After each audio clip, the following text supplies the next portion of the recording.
Hello everybody and welcome back to my channel. My name is Gita Marie and today we are going on an adventure, sort of. Small one. So I am cooking my first 5-course meal in this house tomorrow. I am so bloody excited about it. I have never been this excited about a booking not going through to a restaurant and thus having to host instead of going out. Oh no! This is definitely a 2 scone, 1 basket kind of situation because then I can test out and prepare some recipes for New Year's. I am excited about this, which means that we are going grocery shopping and we have to do it pretty quickly since the dinner is tomorrow. So I was thinking, why not combine that with an excursion to see if I can find any kind of package-free, plastic-free, local produce, sustainable shopping cart, low waste, trying to be as low waste at least as possible. We are going to try that today in a new supermarket. I haven't tried that before. And then I'm going to shop both for, our regular meals, but also for this specific occasion. So without much further ado, let's get started. And this is fantastic news. So the farmers market that I usually shopped at in the city center in Aalborg, they are also available a little outside of Aalborg. So I don't have to go all the way back into the city center for the farmers market now that I live out here. Hopefully we will get everything we need and we will get it with as little packaging as possible. I used to do these videos a lot back in the day, sort of going to a specific store, trying to get as much as I could without packaging.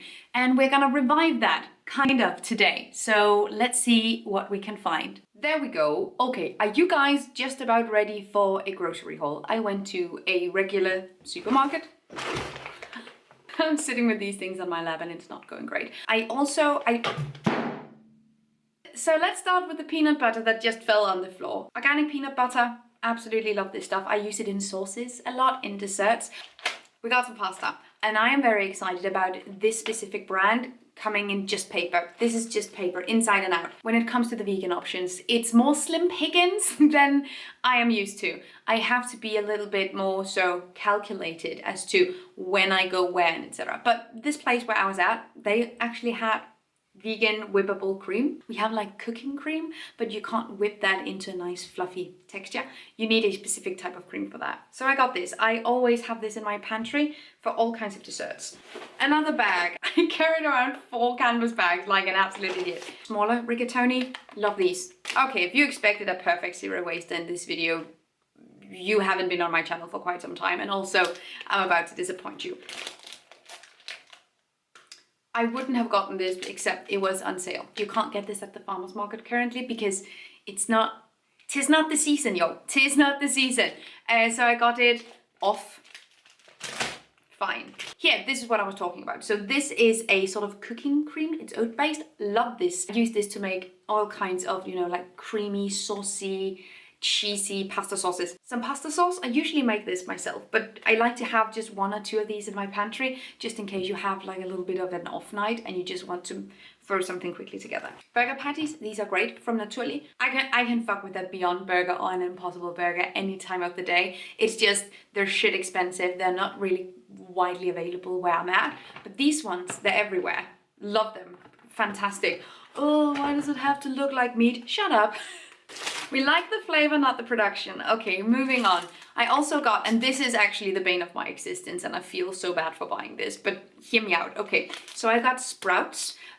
The reason why I specifically hate this, first of all, during seasons where you can grow a lot of these things, I can get these in soil at my farmer's market and return the bucket and then they use them to regrow. Love that. That's not quite possible currently, which is why we're here. I cannot wait to have my own garden established because that means I can grow shit like this myself. That would also be great. But going back to it, obviously it's the plastic. Whenever I buy lettuce, I try to avoid the plastic tray, but buying microgreens is more difficult if you want to avoid the solid plastic tray.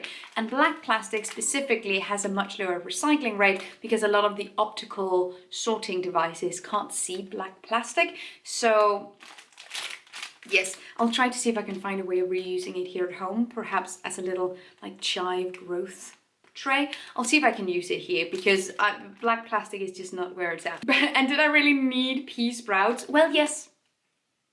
Yes. Vegan butter, essential. We have an orange, 2 oranges.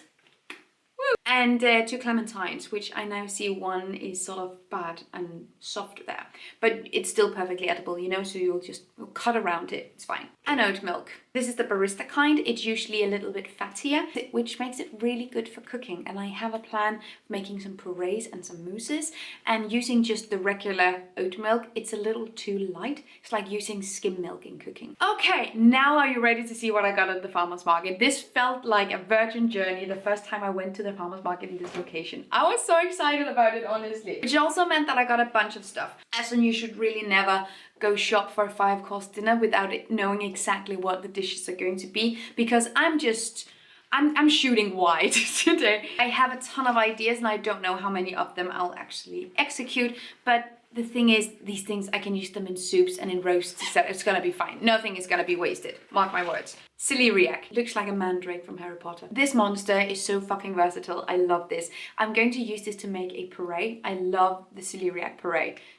With the barista, with the vegan butter. I'll have tons of celeriac left over, so you can also make some small roasted bits, slicing it really thinly and grilling them. I think that could add so much flavor, it'd be a little flavor bomb. We underestimate it because it looks like this, but it's so good. Tell me down below how you would use celeriac if you were to use it. If you have used it, how do you like to have it? Because I'm always open for new ideas. Tulique, woohoo! This is my favorite onion, can you tell? A big one. Oh, look how massive. I have a plan with this thing. It's just really big and there we go. I think I got some dirt in my mouth there. Or a snail. I don't know. Look how fucking beautiful this is. This is a Savoy cabbage, and you can take the outer layers, you can grill them, that will add tons of flavor and like deep umami. Take the ones on the inside. The thing is, like, this texture is so fantastic. Parsnip also kind of looks like a little mandrake. Last thing, I promise. What else do we, no, not quite last thing. Okay, I got mushrooms, which I'm going to cut. We're gonna use the top for a kombu dashi, a little soupy reduction. We're gonna use the white bits, we're gonna cut them. We're gonna cut them across like a little checkhead pattern. Fry them, roast them on each side, and they are going to look so cool. Yes, this is how we transport things up in here. Collard greens. I think I have more parsley than this because I instinctively remember taking a buttload of parsley because I want to do a green oil. More collard greens and a little bit more parsley, but that can't be right. Oh, it smells incredible right now because look at all this thyme. There we go. And then the rest of this bag, a little bit more parsley, and some locally grown potatoes. That is everything that I got. So proud of myself for making it to the farmer's market. It's sort of been building up my mind as this big thing, as a, oh, what if I'm never going to the farmer's market again? I was there. Now we're trying to normalize going, even though it's a bit further away, but it's definitely worth it. You know what we have to do to sort of make the office switch official? You know what we have to do? Do you know what we have to do? We obviously have to do a flat lay. And there are some things in this version of it that would have sent 5 years ago Gita Mary into an absolute coma. No, but this is actually so fantastic. Should we bring them back? Should I bring the flat lays back? Because when I started doing these things back in 2016 or what, it was all plastic free. It was to show how many different things you could get plastic free. Sometimes, and I've said this a million times, so sorry for repeating my own points here, but sustainability is not like a straight line. Sometimes you perform better and sometimes you perform less better. Right, and I think honestly this is a very realistic average on my end. But this sort of all or nothing black and white mentality where you can't use anything in plastic ever just makes you burn out. So I honestly think having the possibility to make smaller compromises but still maintaining the overall idea, eating better quality food, of eating seasonally, things that are grown without greenhouses in your local area, I think that is really great. Putting in an effort to using less packaging, also definitely valid. But you know, it's also okay to fail sometimes. And this is honestly such a good representation of that, I guess. But there are also things that are kind of out of our hands. I'm not going to sit here and call myself a victim because I chose to buy plastic, because clearly she has a choice. A lot of people don't though. So that is actually one of the reasons why I started scaling back on these flat lays and that kind of content, because it just pushed this absolutely perfectionist narrative, and a lot of people without access to farmers markets or the privilege to choose where they do their grocery shopping just see this stuff and go, oh, sustainable living is not for me. And we don't want that. That is not the point. That is not the point. We all know. Anyway, I'm gonna put this away now that I have photo documented this lovely setup. It was so much fun to do, kind of nostalgic. Anyway, moving on. So I reckon it doesn't really make sense to put everything away, so I'm just going to keep it out here on the counter until I'll start cooking later today and tomorrow. I'm just trying to keep things sort of separate. So we have the mushrooms, collard greens and herbs, and we have potatoes and onion. I also recently finished this cute little corner, so now I have some of my dried goods on display. These are the things that I use the most often. Otherwise, we're still really finding our way in this house and how we are going to place everything and how we're actually going to work. Singing bye bye, Miss American Pie, and good old boys. The day that I die, this will be the day that I die. Can you give it up for someone who is so excited about cooking her first 5-course meal in her house that she takes a whole of 3 pictures of it? These are the pictures that I have from this meal. It's very frustrating, but here we are. So I didn't take pictures of the 2 first finger bites. One was like a little blinis, like this. These are pictures from previous meals. And then a pani puri with potato and pea filling. Then I served this dish, which is by far one of my favorites. I was so happy with the result of this. This is a dashi with fried king oyster mushroom stems. And then the top of the mushroom, the heads, went into the dashi. And when you strain it, because there are no solids, it's like a clear soup reduction.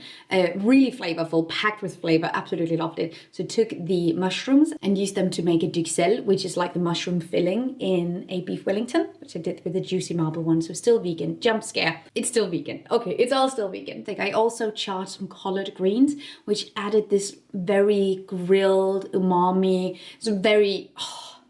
I'm making this again. This was fantastic. This was the second starter, which is like a Savoy cabbage dumpling with a minced vegan parsnip-based filling inside. Then there's a white sauce based on white wine and milk infused with celeriac and a green oil. Very excited about the green oil. And I used the leftover of the parsley that I made the green oil with to also use in the herb mayo, to also use in the duxelles. So nothing was wasted. I really like when you take ingredients and then apply them throughout the menu. For the main dish, we had the Wellington, and you have to imagine everything that was beside the roast, because this is just obviously the roast.